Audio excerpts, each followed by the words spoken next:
वक्ताओं को ध्यान से सुने और उनका मंच पर आने पर उत्साहवर्धन भी करें।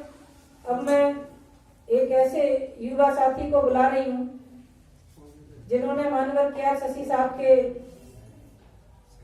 मार्गदर्शन में, उनके दादाजी ने, उनके पिताजी आदरणीय बड़े भाई श्री लाला राम जी अस्ता, अब उनकी तीसरी पीढ़ी मंच पर बैठी है, इंजीनियर सिद्धार्थ लाला राम जी, और उनके दूसरे बेटे भी इसी सभागार में बैठे हैं।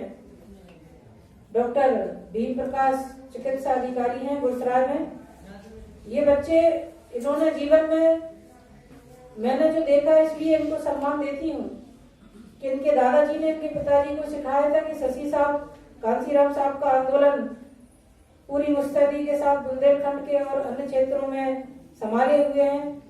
और तमाम साथियों ने, जो वरिष्ठ साथी हैं, उन्होंने अपने बच्चों, अपने परिवार को उनके खर्चों में कटौती कर, उनकी जिम्मेदारियों में कुछ अभाव करके वो धन संगठन को दिया और तन भी दिया, अपना पूरा समय दिमाग साधन सब कुछ दिया, जिससे ये आंदोलन इतना आगे बढ़ा। मैं इस बच्चे को मंच पर बुला रही हूँ, युवा साथी हैं, इनको सुने। इन्होंने मानवर कांसीराम जी के आंदोलन को समझा है और पढ़ा है, इसलिए ये विचार गोष्ठी से अलग के वक्ता हैं, क्योंकि विचार गोष्ठी भारतीय संविधान में मौलिक अधिकारों पर है। वो हमारे मुख्य अतिथि जी आएंगे, उस विषय पर बात रखेंगे।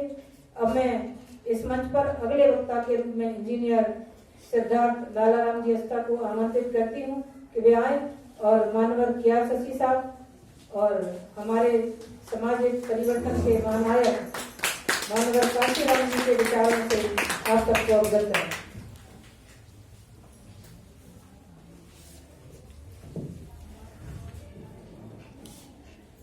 आज राजकीय संग्रहालय में शशि साहब के जन्म दिवस के उपलक्ष्य में मंच पर उपस्थित सम्मानीय अतिथिगण व हॉल में उपस्थित समस्त साथियों, फूल गोद कांटों में पला करते हैं, फूल गोद कांटों में पला करते हैं, चुनौती दे यूं वीर चला करते हैं, चुनौती दे यूं वीर चला करते हैं, यूं तो चिराग जलते हैं महफिल में, यूं तो चिराग जलते हैं महफिल में, चिराग वो है जो तूफान जला करते हैं, चिराग वो है जो तूफान जला करते हैं। साथियों, मानवर शशि साहब का जन्म दिवस 15 दिसंबर सन 1940 में सागर के अंदर हुआ था। इनके पिता का नाम चुन्नीलाल, माता का नाम गोमती देवी था। ये भाई बहनों में सबसे बड़े थे। इनकी शिक्षा ग्रेजुएशन उन्होंने बुंदेलखंड यूनिवर्सिटी से की थी तथा लॉ की डिग्री आगरा यूनिवर्सिटी से की थी। और शशि साहब को हॉकी का बड़ा शौक था, वो हॉकी के भी खिलाड़ी रहे हैं। और शशि साहब ने जो जॉब लगी थी वो लगी थी ग्रासलैंड में प्रशासनिक अधिकारी के रूप में। हुआ यूं, शशि साहब कांसीराम जी के संपर्क में आए और उन्होंने अपनी नौकरी छोड़ी। उस समय कांसीराम जी का जो मूवमेंट था उसके बारे में भी हम आप लोगों से थोड़ी चर्चा करेंगे।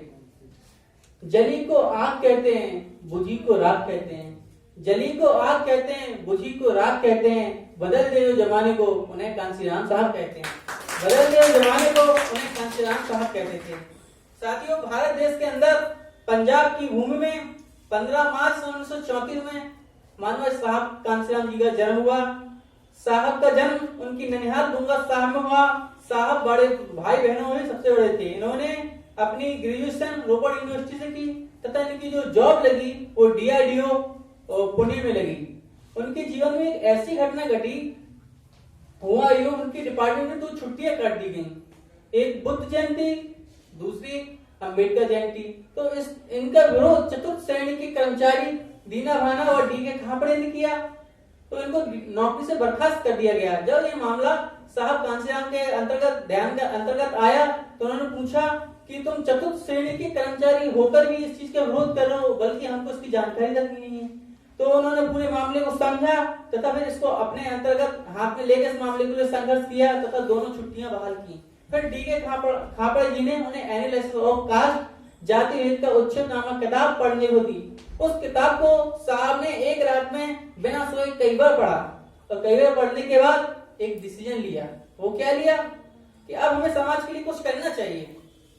उन्होंने फिर अपने पिता माता जी को 24 पेजों का एक पत्र लिखा। उस पत्र में लिखा, माँ, मेरा परिवार अब पूरा भारतवर्ष है, मैं इनके लिए काम करूं, मैं कभी सहरा नहीं मांगूंगा, मैं घर नहीं जाऊंगा, मैं अपने नाम कोई संपत्ति नहीं रखूंगा और मेरी पूरी जिंदगी बहुजन समाज की होगी।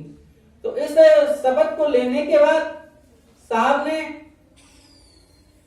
पढ़े लिखे लोगों की बाउंसर बनाई। बाउंसर बनाने के पीछे साहब का उद्देश्य था, बाबा साहब डॉक्टर बी आर अम्बेडकर 18 मार्च 1956 में आगरा के मैदान में रोए थे कि मुझे सबसे ज्यादा धोखा इस पढ़े लिखे समाज के लोगों ने दिया है। अगर मैं अंग्रेजों से इनके लिए आरक्षण की व्यवस्था की बात ना करके बल्कि नंगे मुंह के लोगों के लिए जमीन की बात करता तो वो इस आंदोलन में साथ होते। तो कांशीराम जी ने उसी बात को दिमाग में रख करके लोगों से कहा कि आपको आरक्षण के से जो नौकरी मिली तो अब आपकी ड्यूटी बनती है कि आप समाज को दें, टू प्रिवेंट सोसाइटी। हमें समय देना है, पैसा देना है, दिमाग देना है, साधन देना है। तो इसी आधार पर 6 दिसंबर 1978 में दिल्ली के वोट क्लब मैदान में बामसेब की स्थापना की और उसमें कर्मचारी पढ़े लिखे लोगों को वर्ग को एकत्रित किया। फिर साहब ने कहा कि ये कर्मचारी वर्ग नौकरी करते हैं तो उनको ये संघर्ष नहीं कर सकते। फिर उन्होंने DS4 6 दिसंबर 1981 में इसकी स्थापना की दिल्ली के वोट क्लब मैदान में, दलित शोषित समाज संघर्ष समिति। फिर साहब ने 14 अप्रैल 1984 में BSP की स्थापना की, बहुजन समाज पार्टी। तो इसी मूवमेंट में शशि साहब जुड़े थे, जिन्होंने पूरे बुंदेलखंड बल्कि पूरे भारत देश में ही साहब के साथ कंधे से कंधे मिलाकर के इस आंदोलन को साथ दिया।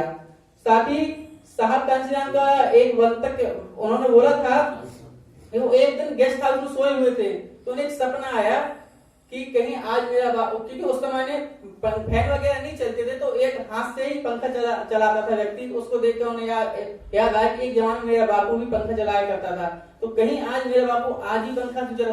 उन्होंने पूरे भारत देश में भ्रमण कर करके लोगों के लिए अलग जगाई। साथ ही साहब कांशीराम ने कहा था, sacrifice, more sacrifice without counting the sacrifice, such type of people I want. साथ ही साहब ने अथक संघर्ष की वजह से बहुजन समाज पार्टी 4 बार उत्तर प्रदेश में सरकार में आई और साहब ने 9 अक्टूबर सन 2006 में अपनी अंतिम सांस ली। उन्हीं के आंदोलन को मनवर शशि साहब ने कंटिन्यू बनाए रखा। उन्होंने पूरे बुंदेलखंड में बहुजन समाज ने अनेक लोगों को तैयार किया आंदोलन के लिए। शशि साहब ने अपने अंतिम दिनों में छोटी बड़ों दतिया में कबीर साहब का आश्रम बनवाया और शशि साहब कहते थे, बहुजन समाज बुलंदी पर पहुंचे, अगर इसके लिए कोई फना होता हो तो हो। साथ ही शशि साहब इन्हीं संघर्ष को करते हुए और विकलांग लोगों के ऑपरेशन के लिए नारायण धर्म सेवा उदयपुर में गए हुए थे, तो वहीं उन्होंने अपनी अंतिम सांस ली 10 दिसंबर सन 2014 में। साथ ही जो बाबा साहब कांशीराम जी शशि साहब का जो आंदोलन छूटा है उसको हम सबको मिलकर पूरा करना है। तो साथ ही 4 लाख कह के मैं अपनी बात खत्म करूंगा।